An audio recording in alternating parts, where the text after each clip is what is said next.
Okay, and we're away. Take two. This is the LFC Pink podcast, and we're broadcasting from Adelaide.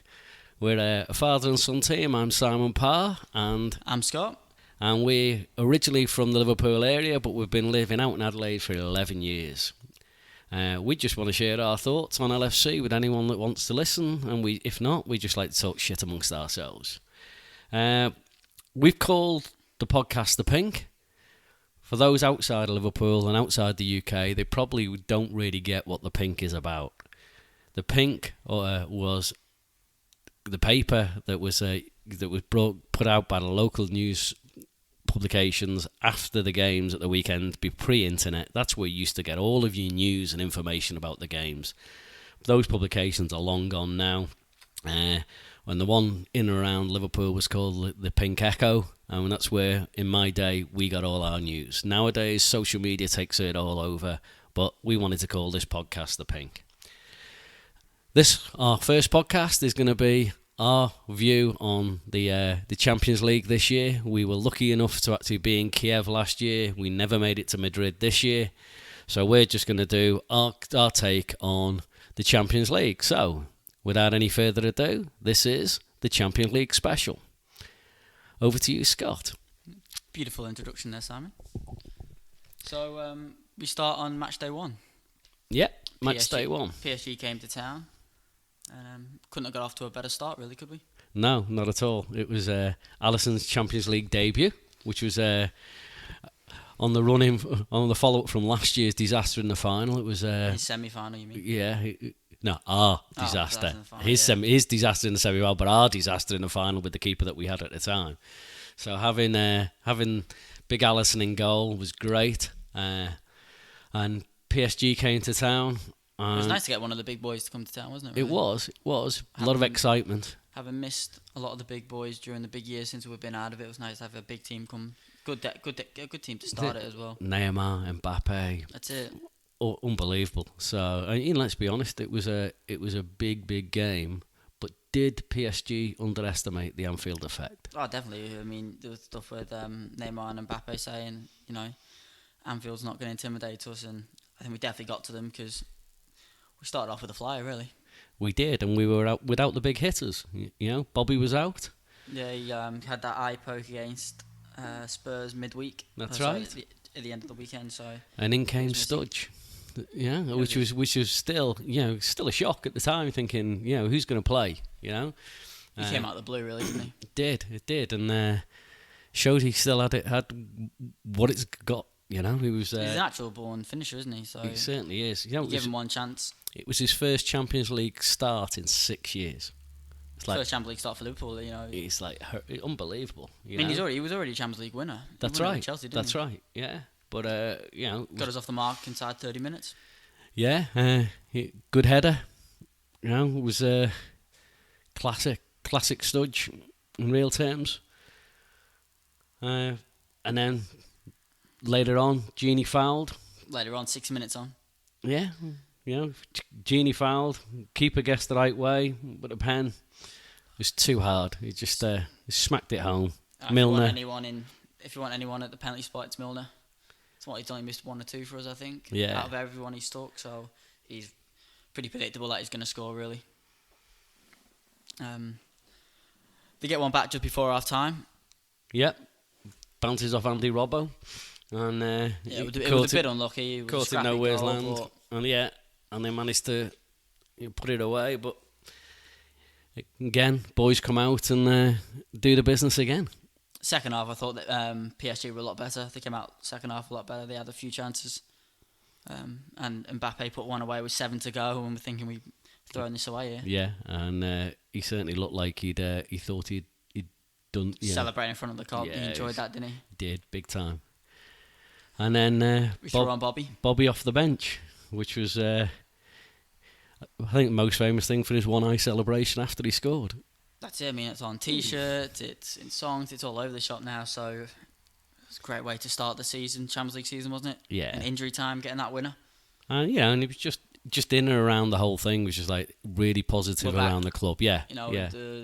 the disappointment of Kiev's over, and we're back this season to put it behind us, and we're going to go again. strong again. And they looked like they felt they were something special was on. Yeah, we were going well in the league as well, and it was just good. And then match day 2, reality hit, was probably, if you look back, the if not the worst performance of the season away to Napoli. Yeah, it wasn't good. It wasn't good. We were awful. We were from start to finish. We were awful. I think Keita came off early with an injury in that game, and he wasn't that good to start off with. The whole team wasn't whole good. team. Alisson was the probably only standout because he had to make that many saves during the game to keep us in. And we thought we got away with it, didn't we?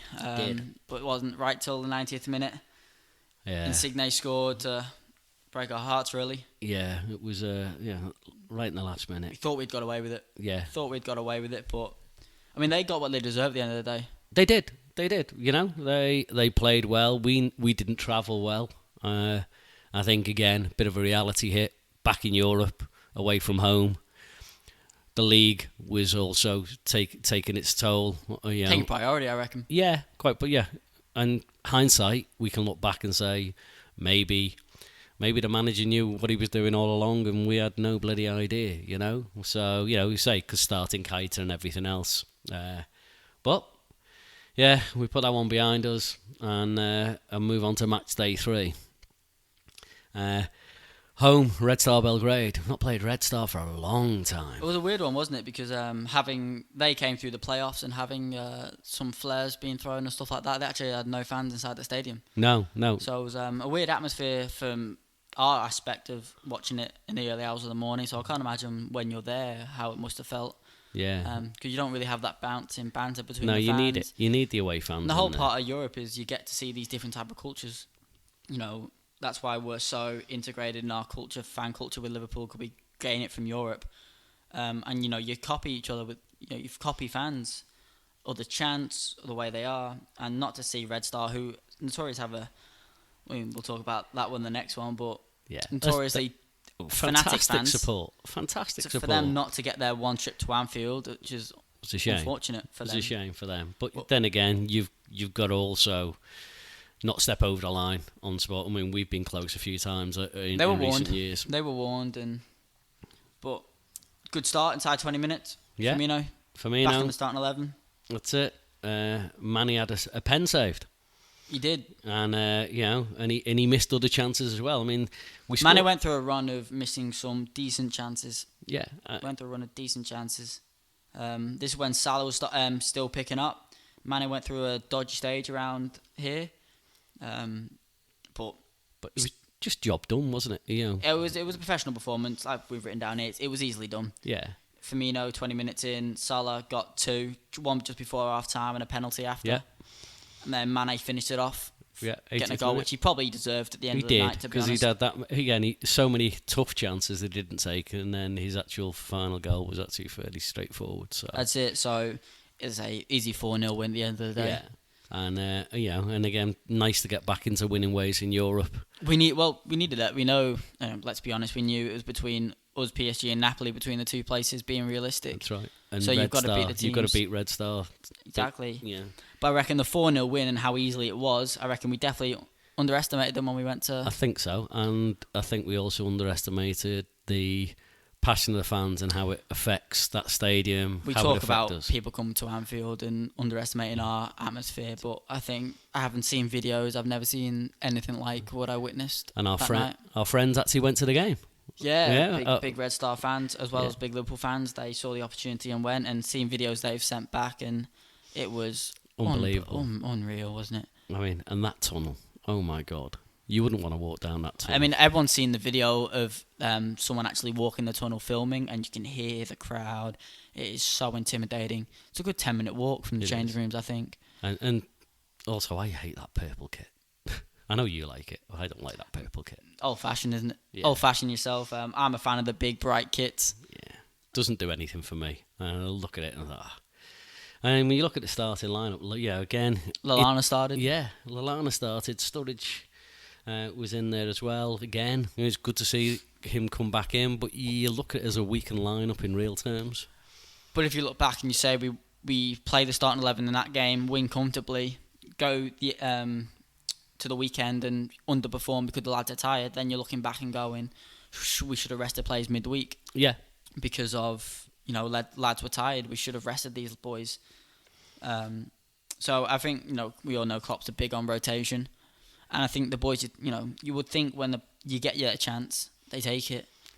Yeah. As we've seen later on in the season, if you get given your chance and you play well, you keep it. It's true. But so the boys should have maybe stepped up, but yeah, it wasn't a good performance. It wasn't a good performance, and we gave away. I sat and watched the rerun of that, and it was painful.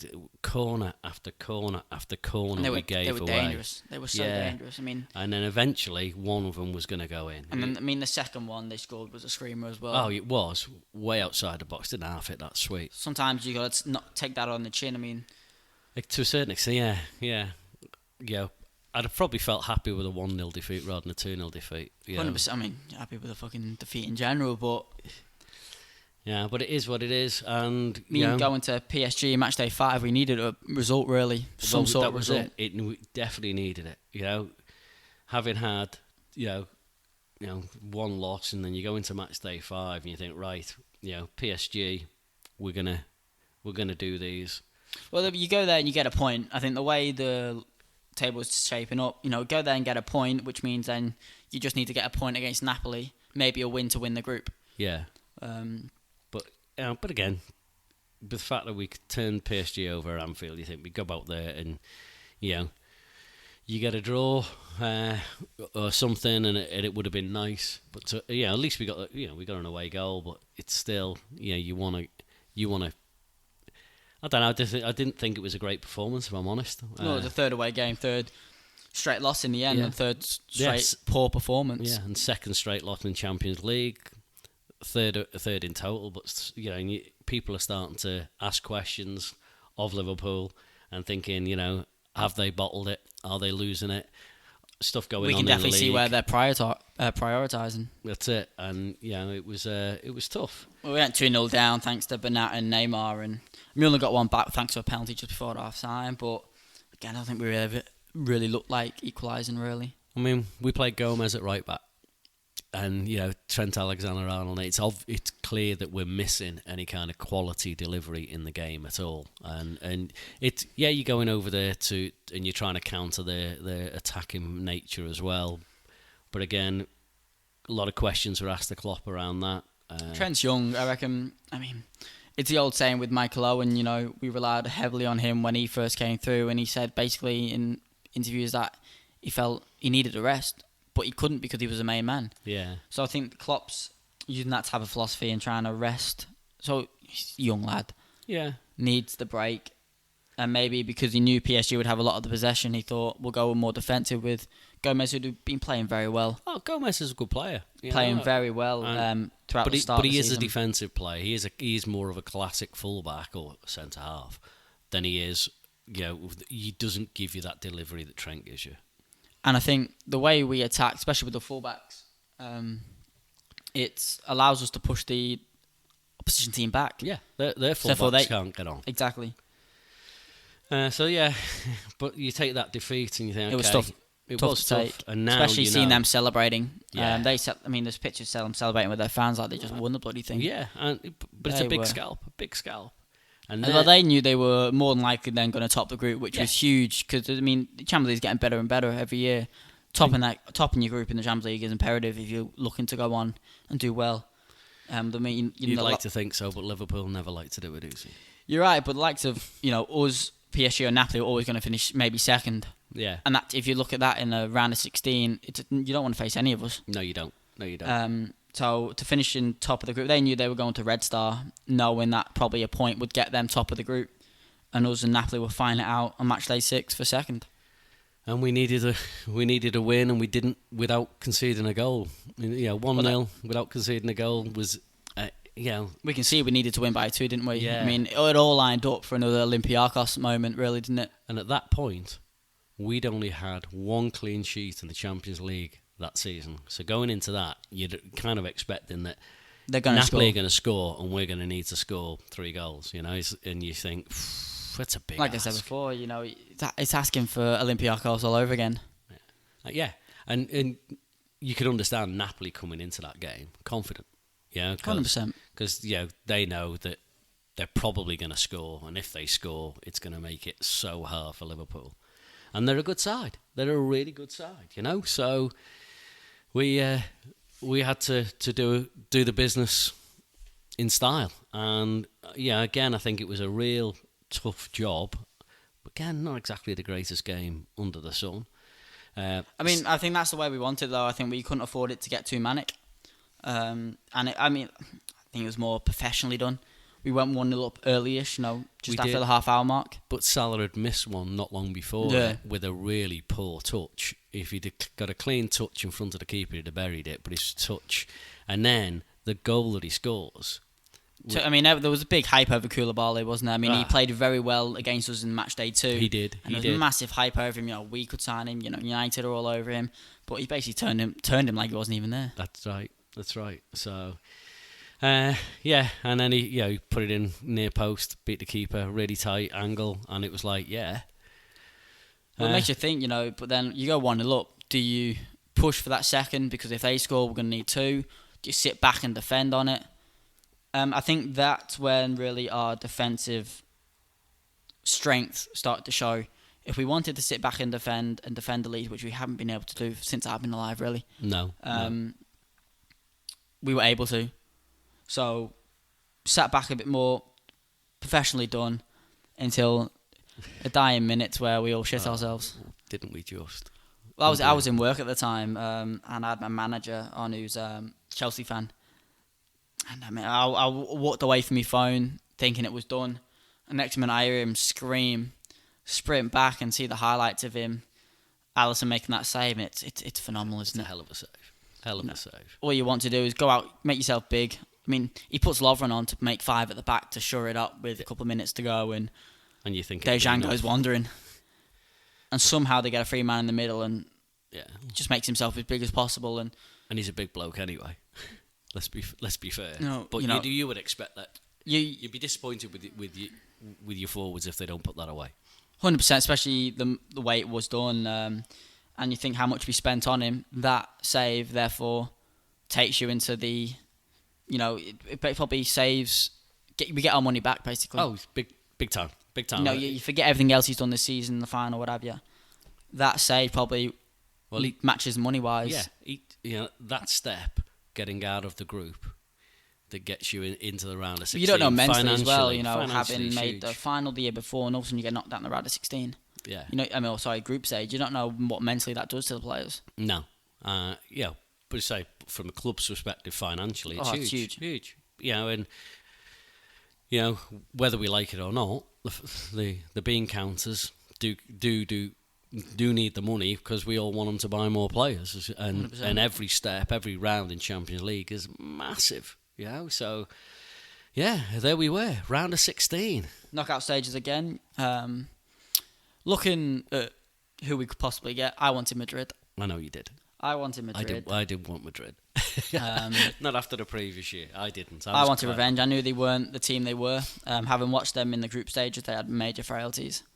I think we could go and scalp them personally and get our revenge back and job done. But as it happens, we get Bayern Munich. Yeah. And there was loads of talk about this one, how they're not the team they were. I think we underestimated them quite a lot personally. If I was honest, I struggled remembering much of the first game. Not much happened. That was it. We sat thinking about doing this and going through all the games. I'm thinking, that game at Anfield. What? So again, when I had a quick look at some of the highlights, and we had lots of chances we couldn't finish. And I did read one interview with Kopp, and basically, the final pass was not our friend because basically sometimes the final when it's not your day, it's not your day. And I feel with 20 minutes to go, we conceded that it was going to be 0-0. We didn't want to concede a away goal. I think Gnabry, who used to be at Arsenal, had a really good game that day. Really troubled us at times. And I think both teams with 20 minutes to go would have walked off that field and ended it there, and then they were happy with the 0-0. We didn't want to concede another today. I got to remember though, we didn't have Van Dijk. Do you remember Alisson deciding to dribble the ball and do a turn and nearly turning over possession? Oh, did turn over possession. I mean, it's like It's not long after, he cocked up against Leicester and conceded the goal, and, an away goal there could have been costly. Very, not half. But like you said, we had no Van Dijk. He learnt from that, though, because he's never done it again since Alisson. He's always been he played a lot simpler. When in doubt, he goes. Yeah. But he still likes to play out from the back. He likes to play out from the back and does it properly, but to be honest, when you're one-on-one with the defender, don't do a Cruyff turn. It's like, that's it. Give the ball to your centre-halves or your full-backs. That's what they're there for. I think Fabinho started at centre-back.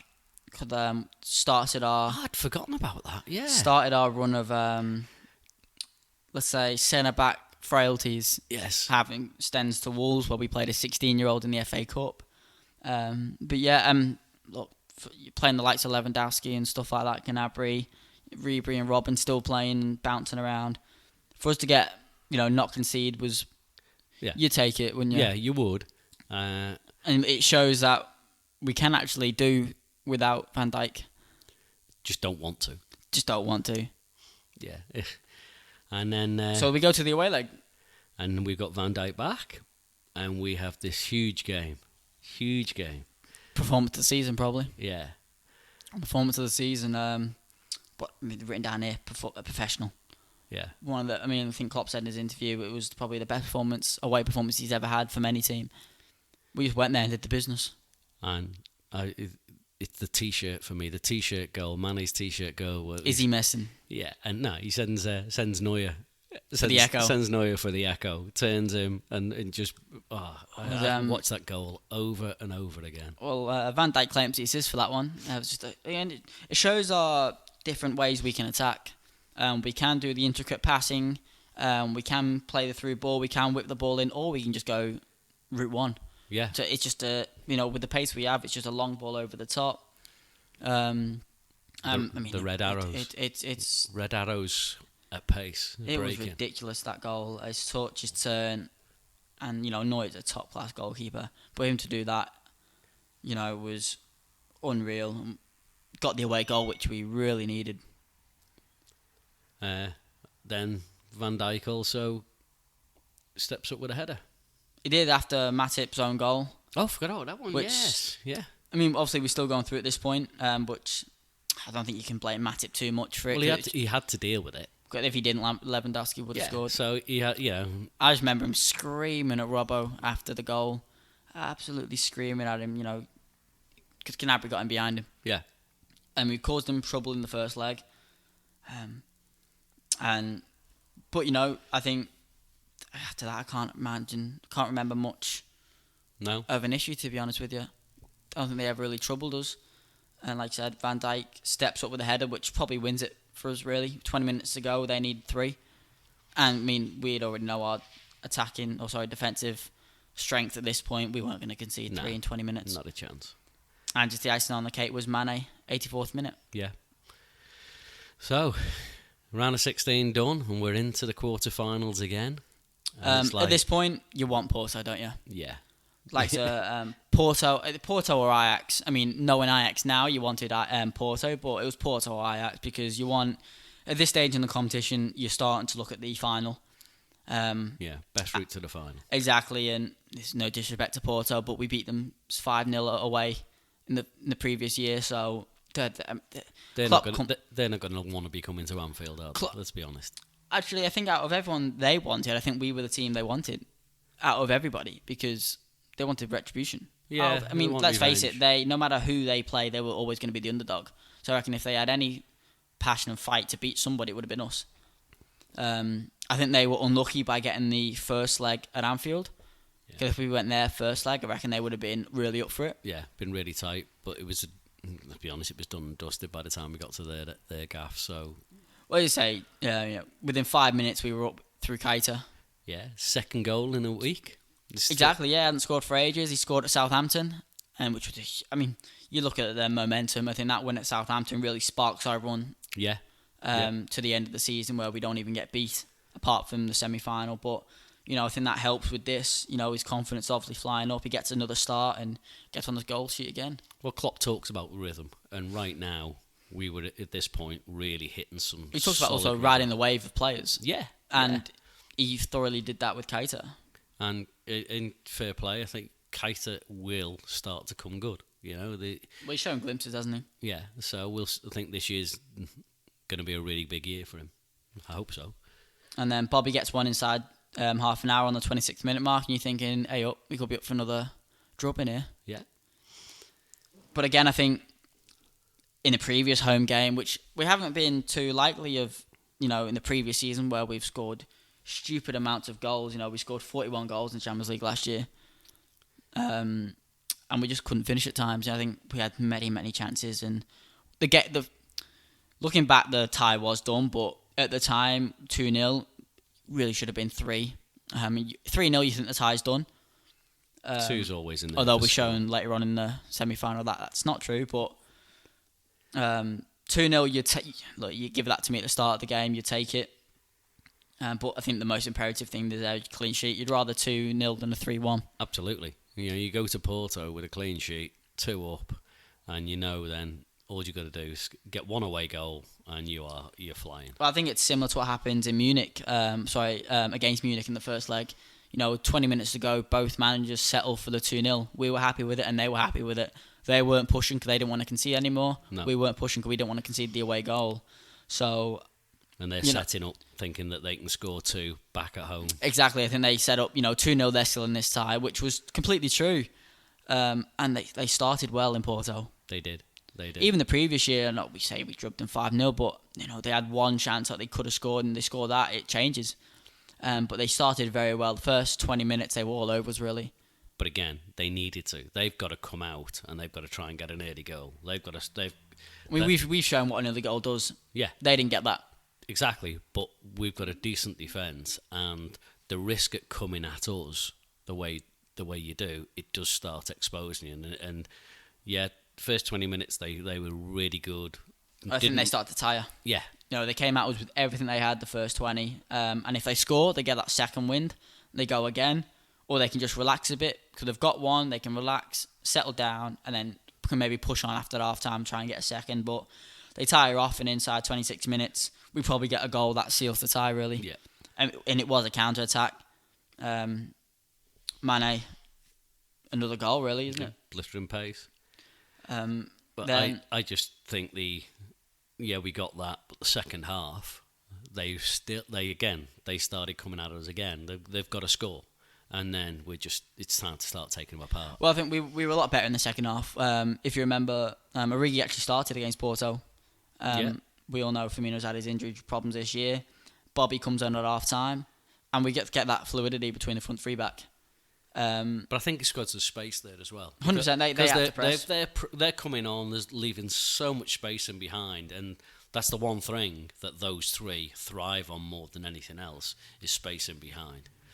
So Bobby in, as you say, is the glue to pull it all together and start, pulling the strings, and they were just flying. It was a joy to watch. Second half was great. That's it, and then, Salah scores on 65, which, if it wasn't already over, it was after this. It was a beautiful ball from Trent. Yes, it was. Unbelievable ball from Trent, just showing more what the kid can do, because he is a kid. Yeah. He's younger than me. Frightening, isn't it? Exactly, so...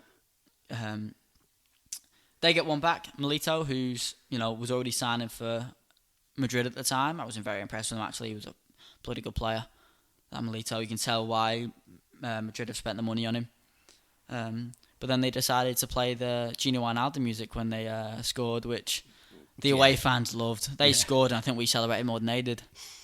And that was a mistake. It was. All our away fans start bouncing again. I mean, it was never in doubt, was it? Even though they scored, it was over.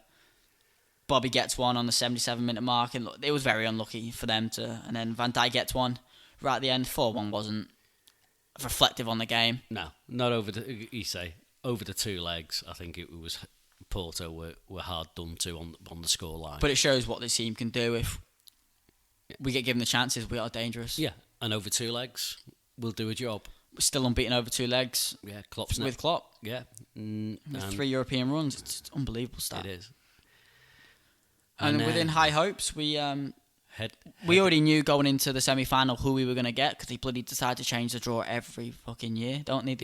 What they're going to do. So we knew we were going to get Le Mans or Barcelona, which basically we knew we were going to get Barcelona, because No way the Manx are going to win. Not a will living hell of a chance where they're going to get into that semi-final. I gotta say, it's nice. It's nice to take the piss out of Manx. Oh, I mean, they got the jammy against PSG. Rio Ferdinand saying they're back, but bollocks. Yeah, absolutely. And we go into the first leg with high hopes against Barcelona. Yeah, you just and think, completely justified as well. Yeah, and you think, even if we go 1-0 down at Barca, you in your mind think we go in and if we get out of there with a 0-0 or a 1-1, perfect. You think for me, I think we were going to go there and score. Yeah, we're going to go there and score no matter what. We what. might get beaten, but we'll get an away goal. I saw it. We can go there and beat them. No, I've seen them in the league this year and some of the Champions League performances, and their defence. Our attack versus their defence, I reckon we could do that. Of course, yes, they have Messi, but I really thought we could beat them on the night personally. So I thought we'd go down 2-1 or something, but we'd score, and then that'd be good to take back to Anfield. And if you look at the game on the whole, we played them off the park. We did. It was they had their spells, but of course the 90 minutes we played them off the park. Yeah, and really at 75 minutes in, we're 1-0 down, and you think, you know what? I'll take this. Yeah. This is actually 1-0 against Barcelona. Yeah, at the Nou Camp. Let's call this a day and let's go home, because they knew they. I think if they get out of there 1-0, they know they're lucky. So, Suarez's goal was a classic Suarez goal, popping up out of nowhere. Yeah, he just ran it. He got his big toe on it at the near post, and it was a good run. It was a good ball. Classic Suarez. Him celebrating? I don't blame him. I'd celebrate. Yeah, 100%. Got absolutely nothing wrong with that for me. Because you know what? We all fucking celebrated later on. What I'm saying, I don't blame him for celebrating. He comes to Anfield in a Legends game in a few years' time. We're also going to celebrate him because we've still got the memories. And he was a narky, nasty little shit. Black people said he's a prick, but when he was playing for us, he was our prick. Correct. And I guess looking at that game, we had no Firmino. Gomez was back in for Trent again. Bad decision on my part. I think Trent should have started. Get at their fullbacks again. Trent should have started. We were playing defensive. Exactly. It goes back to the other game, but Trent should have started personally for me. And I remember being absolutely really pissed off because we needed to change. I think we were 2-0 down at the time. I was like, change it. And all of a sudden, I think we were 1-0 down just before Messi gets his second. We didn't change it, and Bobby came on just after they scored a second. Knowing now, Bobby actually really wasn't fit for that game. Yeah. He really wasn't. But we didn't know that. He comes on and make an impact anyway. You almost score from it, but their second goal's jammy. Yeah. Comes off the bar, and it could have fell to anyone, but it fell to Messi, the best player to ever play the game. Who else gets an assist off the goal post? You know what I mean? It was a good take on his chest, a good finish. Yeah, a lot of other people would have tried to head it, and it would have gone over the bar or whatever. But this is Lionel Messi, so makes things look easy. Absolutely, and it was gut wrenching, absolutely gut wrenching at the time. Well, you think that was gut wrenching? Then they got that free kick. It was a free kick. Yeah. And it's so far out, you think safe. What are your thoughts on the wall? Look, it's easy. It's hard to say from you're not in his shoes. For anyone else, it was fine, but with Messi, an extra man on that near post, that goal doesn't go in. But hindsight's a wonderful thing. It's easy. For me, though, but knowing Messi, for me, you put an extra man in that wall. He bent it even more. Exactly. Or he puts enough dip on it to get it up and over because there's enough room in there. It's 35 yards. It's a joke how far it is out. And deflating, to say the least. Yeah. Absolutely devastating because for me, it was over. Yeah. Everyone thought it was over. And then, so that was on the Thursday night. Or the Wednesday night, sorry, and then on the Monday night, the following week, Company, could we get beat? Or okay, we're getting out of that Champions League, but we still have the league. Which City was the still main have focus Leicester for the season. Exactly, City still have. You think you win the league semi-final, getting knocked out to Barca is no. Yeah, it's no shame. Exactly, it's not getting beaten by the Manx, is it? But then all of a sudden, the Monday night hits before the second leg, and Company decides to bloody thinks he's Messi. Absolutely belt one in, and all of a sudden you go into that second leg going, And within a week, at the time, everything fell apart. You don't realise that Kompany's leaving at the end of the season. It's a done deal. He's already set. The whole of the Man City team know that he's leaving at the end of the season, and he's stepped up and done that. And now you get why they went absolutely crazy for that goal as well. It's ridiculous. And within you think of a week earlier, thinking, wow, I put money on a cup double. I got money on a cup double, and all of a sudden within a week, both have well and truly fell apart. I had money on the Champions League final, and I nearly cashed in. I'm glad I didn't. You're now going from 2 trophies to we're out of the Champions League, and we're hoping on Brighton doing some sort of miracle to keep us in the Premier League title race. But so with psychologically heads all over the God shop. knows where they are. They come to Anfield, and it's wow.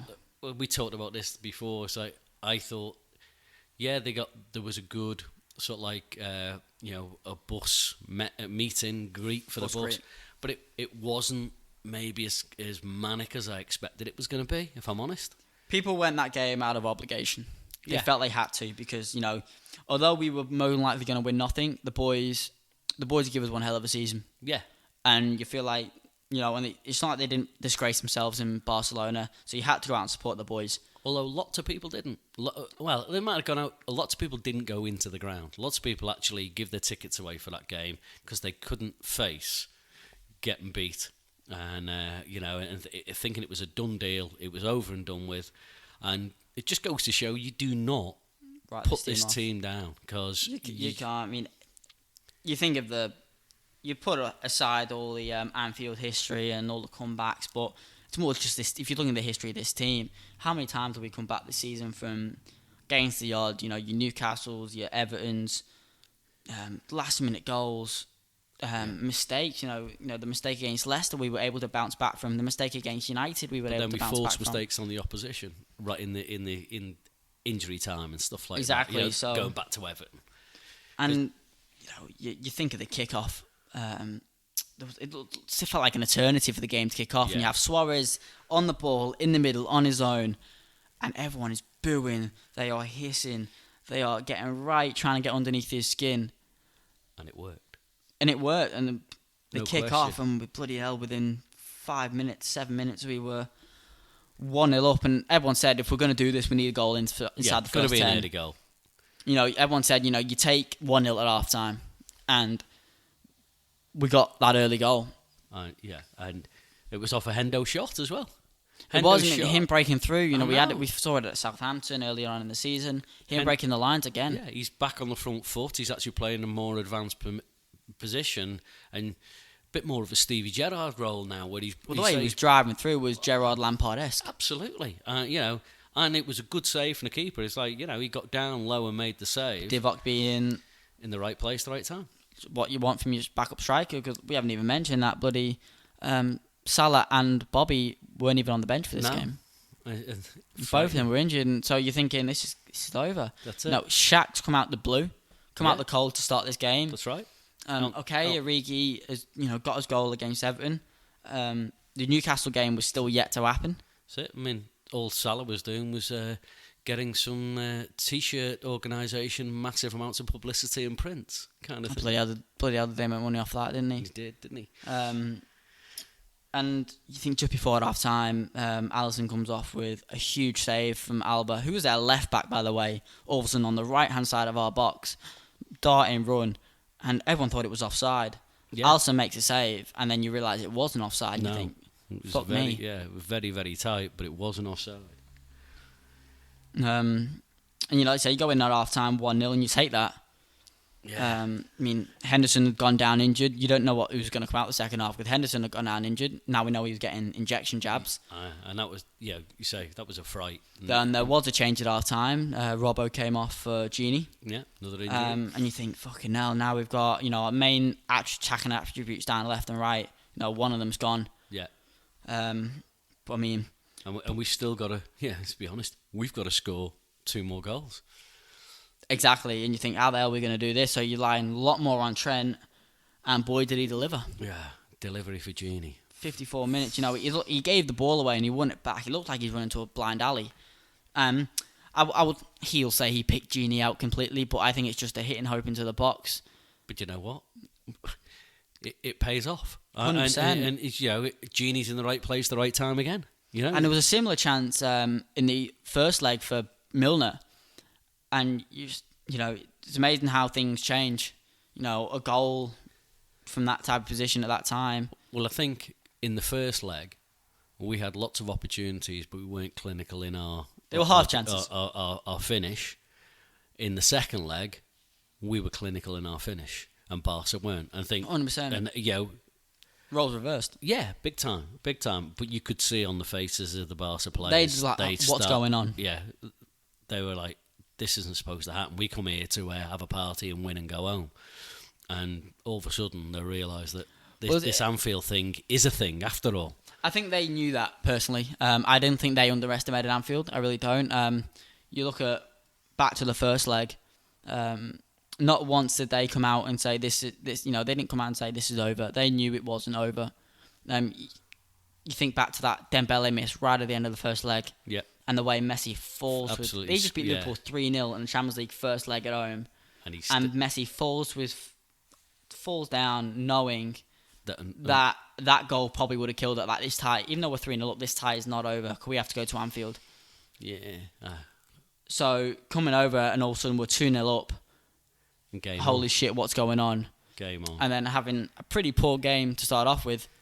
Shaq, what a delivery again. Out of nowhere, really. Like I said, he had a poor game to start off with.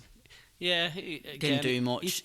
He's come out with a cold, and it's hard. It gets back to rhythm. He's not played much at all, and all of a sudden he's in a Champions League semi-final against Barca, having to come from behind. It's like it's crazy. That's it, and also Genie scores 56 minutes straight away. Yeah, and huge goal, huge header, and before you know it, we're back in the game. And you can see Genie running in, trying to grab the ball off the keeper let's get the ball back into play. They've all started to believe. They really have. He was pissed to be on the bench, so he came on and did the business, and all of a sudden back in the game, and cometh the man, cometh the hour. Big fucking Divock. Yeah, and Trent. And Trent, yeah, and you're Trent, right. I mean, it's like, for a young lad to do that. It's a joke, innit? And we've learnt since that the analysis has actually looked at Barca and said because whenever the ball goes out of play, they actually argue like hell with the referee. They slow the game down. They're doing this. They're doing everything to upset stuff. And he said if you can get the ball into play quick and catch them out, and the ball boys had all been briefed on that as well, and that ball boy throws the second ball on the pitch straight away, and all of the Barca players turn their back because there's two balls on the pitch. It's going to take some time to sort it out. The second ball goes off. Trent's walking away, turns round and delivers that ball in. It's not an easy finish. It's not an easy finish. And he puts it in the top corner as well, doesn't he? And Divock wasn't expecting it either. He just got a shout, turned and struck at it. 100%. And all of a sudden, we're looking at 10 minutes away from being in another Champions League final. Unbelievable. So those last 10 minutes were like... Well, I say we look back and we were cringing and we were this, that and the other, but you watch the game back and we settled the game out. Love what Milner was doing slowing the game down, wasn't it? Yeah, and just that final whistle goes and everyone just collapses to their feet. Henderson literally collapsed because he couldn't get up. Yeah, and that's when you find out later. Obviously, he's had the injection at half time, and it's obviously wearing off towards the end of the game. And then that moment with the fans is classic. I mean, there's photos that are going to be around for years and years to come. It's a fantastic moment with the fans. It just shows that the togetherness this squad has with the fans that hasn't been since I've been alive anyway. I haven't seen a team so close with a set of fans. Yeah, goes back to the Shankly days. Because he is Shankly, yes. Yeah, the relationship between the manager and the fans and the cop and everything else is the closest to Shanks. And again, Shanks came in and dug the team out and brought them out the second division. We've been in the doldrums for so long. Yeah, we had that one season getting the Champions League, but we've never really been a dominant side. back to Man United and Fergie saying knocking us off our perch and all the rest of it. Well, this manager has gotten us climbing back onto that perch, and the fans buy into that, and that's, you say, it's so Shankly-esque, it's unreal. And we've had this debate before, but let's have it again. For me, it's the best night at Anfield. Prior to that, had been David Fairclough at Saint-Etienne and stuff. It's the best performance, bar none, beating that Barcelona side 4-0. Still think, best night can be so many factors, but the fact Chelsea 05 is for me, maybe because I was a lot younger, but we haven't been in the Champions League final for 20 years. To have beat that Chelsea side, who were the new boys on the block at that point, recently won the league. The fans of that day, just for me, it's the team we had as well. For me, that's the best night at Anfield. But this by far was the best performance, 100%. Yeah, I think we'll debate that a bit more. We will. You can't. This is Barcelona. We're 3-0 down. The atmosphere was electric. It was. I'd have given anything to be in the ground that night. You're right. Anything to be in the ground that night. But I'm never wrong, Simon, so we both know that. You may be mistaken on this one, my son. As we go on, we roll on to Madrid. We'll go into Madrid. We did our best to get tickets, and as with a lot of people, Well, this subsidised the chance that we didn't win the league. This was the only thing that kept us going, that didn't win the league. You look at that Wolves game where we knew City were like bloody 4-1 up against Brighton, and all the fans started chanting, off to Madrid we go type of thing, So that's what kept us going, really. Yeah, agreed. We were lucky last year that we actually got tickets out of the ballot with family and stuff who weren't going to go to Kiev, so we were able to make the trip. Everyone went to Madrid. Madrid is so easy to get to from the UK. We had a hotel booked. I know you were looking at flights. I couldn't go this year because I'd changed my job anyway, so there's no way I was going to go. You seriously looked into it. Couldn't afford to reloan my card again. Yeah, you're still paying off the car loan from last year, and so we decided we were going to go off to Brisbane and do a road trip of our own, because if it's a final, you've got to go somewhere. You've got to do something special. And we had a great night with all our mates in Brisbane in the casino. Really good. What a night it was. Nervous going into the game. I think the fact that losing wasn't the scary part. It was losing to Spurs was the worry thing, because you're going to be reminded about it forever if you lose that game. The Spurs will be reminded about it forever. Exactly. And it was a long wait for the final. Obviously, it was a 5 o'clock kickoff in Brisbane. Yep. So it was a long wait, and the nerves slowly built up. What time were we out in the bar, Scott? Well, we got to Brisbane around 3 o'clock in the afternoon, and we were went pretty straight much to the pub. up till then. Really, yeah. We had a nap in between, but it was pretty much. So it was a long night / morning to wait. Slowly built up the nerves, and I just remember before that game I was a wreck. You see the teams walking out, you see our amazing fans. We've seen thoughts on Kane and Winks? Kane shouldn't have started. I don't think Winks should have started either. But actually, Winks actually played very well. Kane shouldn't have started. No. Kane was awful. And it was Winks that came off. Knackered. Yeah. Kane, as a striker, you can do a little bit more, let's say. I think we're keeping Kane on just for free kicks and hit and hope that he might deliver something. But even then, he never took the free kicks, and Eriksen took the free kicks at the end. So he still sat there thinking, what the hell's Kane doing there? That's it. Look, we within inside 2 minutes, we're all of a sudden bloody 1-0 up. So it shows that they were wary of our starting fast. Yes. They knew they couldn't concede in the first 10 or 15 and bloody conceded a penalty inside the first 50 seconds. So what was Sissoko doing, do you think? I think it's a question that you need to ask him. He doesn't. I have no idea. I don't know what he was pointing at. He actually ran back from more or less a midfield position. Well, we got him behind, didn't we? But it was a long ball, and Henderson's chipped it over the top, and we caught them out again. Trippier, who hasn't been well all season, we caught him out. But Trippier got in front. So he'd held Mane up, and then Sissoko comes in and he's... Did Mane even have anyone on the box supporting him?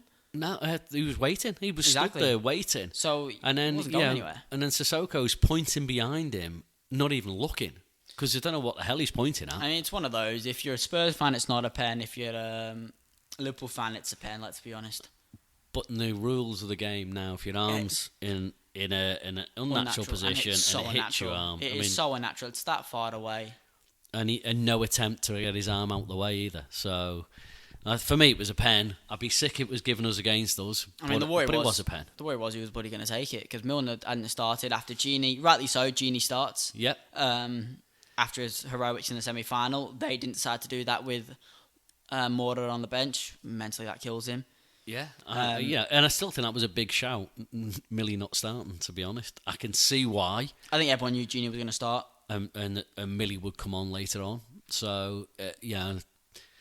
Salah puts it away. I mean, it's not the best pen in the world, but there's that much power behind that. It's so hard. After the disappointment of last year, you could see. You can see how much that actually meant to him. Put everything to bed in 1 minute. It was what a moment. And now, what do you do? All game plans are out the window for both teams. Exactly, and I think that shows how messy and scruffy the game actually was. No, we didn't know where to keep attacking because first 10 or 15 we would have been told to attack. But after going 1-0, how does that change? Now, what do? Because they were meant to sit in the first 15 and not let us score. And as our friend Matt had pointed out before the game, we'd been behind in that many Champions League finals and never actually got up. 84 was the last one. And so here we were, finally in front in a Champions League final, but we've still got 85 minutes to play. It's like a long time to go. And fear kicks in. You do not want to give. You don't want to concede a goal. You don't want to be the person that makes the mistake. I think we were sloppy. I mean, both teams were. But I think over the course of the game, we'll come into second half in a minute. But first half was sloppy from both teams, and I think both coaches were happy to get to the half time because they could portray their game plan, what they were going to do second half. But I mean, our fullbacks sat a lot deeper than normal. Both Trent and Robbo had a shot on goal. Close. And Trent's went wide, Robbo's on target, and the keeper put it over the bar. But apart from the goals, I think they were the only shots we had anywhere near the whole game. And you think, but that's from the two fullbacks who were then sat deep and didn't really get up much more the whole game. Well, that's it. I mean, second half, I think we were told to professional. Look, Klopp would have told these boys, this isn't pretty and it's not going to be fun. But if you want to win this cup final... Yeah. After 90 minutes, no one will care. And that's it. And I think that's where we've failed in other games. I think you look back to Seville back in 2015. We were 1-0 up at half-time. And, all of a sudden, within 5 minutes of the second half, it's 1-1. So we came back. We were a lot more. Some say boring. I say professional. A lot more professional that second half. We just had to withstand Spurs basically. Yeah. Because they didn't want to throw the kitchen sink at us because they couldn't afford to. Couldn't afford to leak a second goal. Not until the last 10. Yeah. So they weren't going to throw everything at us. In the second half, Mane impressed me because Mane impressed me all game. Actually, he worked so hard because he had the legs to keep going and keep going and keep going, and he was still running at their back line, making things happen. Only making half chances, but it still kept them thinking, that they've just got to be cautious. They've got to keep their eye on this bloke because one slip and they're another goal down. Exactly, and they were always going to have chances, and I think they didn't really have a clear-cut chance. They had half chances, and it was Alisson that kept us in. Like you said, kept us in it, really. He didn't have much to do, but what he did do... That's the frightening bit, because as a keeper, you've got to stay focused and switched on. But what he did do, he did his job. Yeah. There's that shot from Moore where he kicks it into the ground and he mits it, really. And that was kind of the only clear-cut shot. I mean, that was from about inside the box. Yeah, there was shots from range, especially in the last few minutes. Well, you look at... where they the were last going major kitchen chance sink. was... I don't think they had the chance to go kitchen sink. They had a chance with that free kick from Ericsson, where turns it around the corner for That's right. That's about the 85th minute that he done that. There was a couple of earlier saves that Alisson done. It was looked like in around in the 70-odd minute or something. There was like a double save. There was a shot outside the box. I don't remember who did it, and then there was a follow in that he got up and actually pushed the second one round the corner for a corner. So again, it's just been on the ball and switched on, and because you're not going to be called to do much, and then when it does, he's the man for the occasion. He's absolutely the dog's bollocks as a keeper. I wouldn't have any other keeper in the world right now. And that's it. I mean, for me, he's the best goalkeeper in the world. Did his job, and then we were always going to get one more chance. Comes off a corner. Van Dijk keeps the ball alive. Will not let them clear it. Yeah, because he doesn't want to get caught out of position way up the park and Matip, let them counter. And I think that was a bit of a panic because he sliced it terribly. Exactly. So then Matip enables a nice, cool, calm pass along the edge of the box, and there was only one place he was going to put that to score, and he did it. Yeah, and sends the away, sends the end into absolute raptures.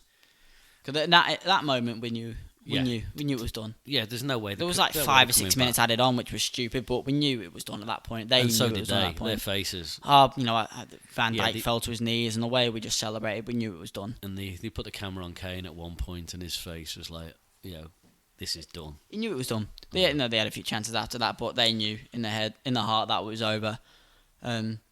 But, it goes back to that. In injury time, Alisson had to make 2 or 3 saves in that 5-6 minutes of injury time. They could have easily switched off. Yeah, that's it. And and given one goal, and all of a sudden you got a really, really nervous last few seconds.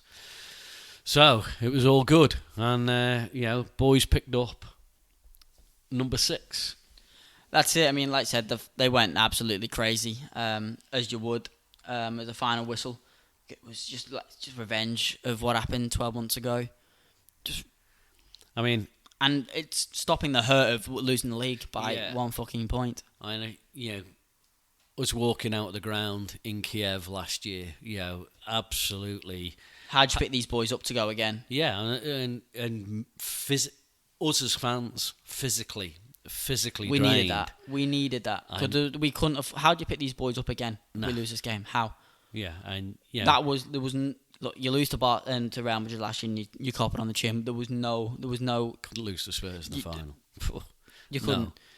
And and Hendo gets now to go down in history as one of the captains. That's only 4 men have lifted the European Cup. Same with Klopp. Unbelievable. Now only one of 4 managers that have lifted the cup as well. He's just got to go and match Paisley now. That's it, and like you said, it just hopefully starts a dynasty for us. We go again this year in the league, and we'll be fighting on both fronts this year.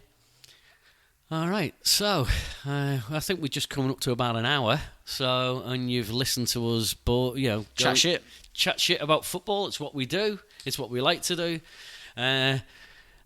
We will be doing some more, I think. If and if anyone wants to listen to it, you're more than welcome to. If you don't, who cares? We are going to put something out on social media. We've got our Instagram page. Yeah. So the LFC Pink Podcast. That's going to be our Instagram page. So drop us a note. See what you think. We'll do a few more. If nobody likes them, who cares? We've enjoyed it. Hope you have too. And this is goodbye.